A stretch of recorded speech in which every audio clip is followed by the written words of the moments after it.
Hello, my name's Kerry Beard. I'm from Indiana. I'm an Air Force veteran. I was stationed at Beale Air Force Base, California from 1980 to 1983, and from 1983 to 1986 I was in the reserves at Carswell Air Force Base, Texas. I'm here making this video today to endorse Ron Paul for President of the United States. I first learned about Ron Paul in 2007.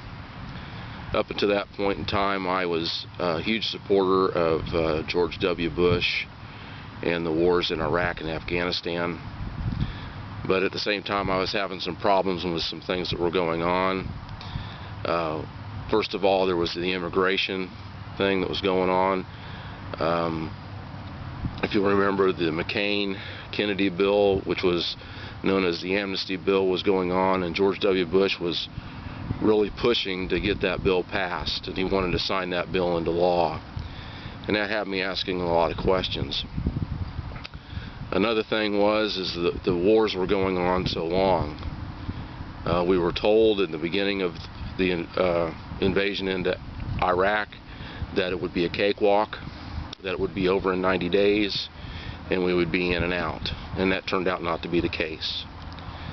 I was looking at who to support for president, and I was looking at Fred Thompson, who later did throw his name into the hat and announced his candidacy, but later dropped out.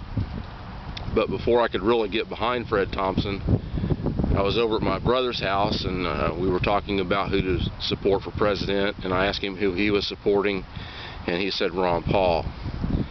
And I had never really heard of Ron Paul.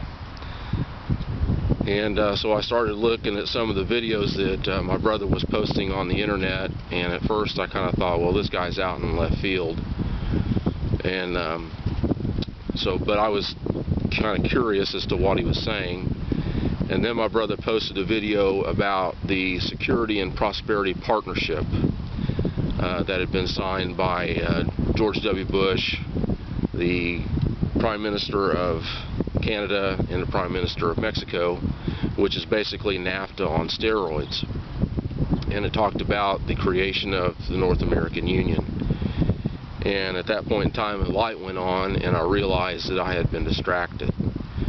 And so I started listening a little bit more to Dr. Paul, and I heard him make a statement on one of his videos that it takes congressional approval, that according to the Constitution, the power to declare war rests with Congress.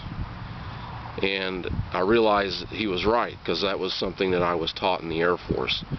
So basically at that point, I began to really listen to him, and more things started making sense. And the more I listened, it was like a cascading effect. More things began to make sense.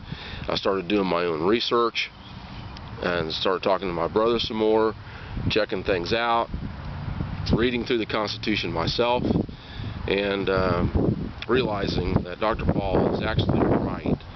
So for this Air Force veteran, my choice for president in the 2012 election cycle is Ron Paul. Thank you for listening. I love you. Peace. Thank you.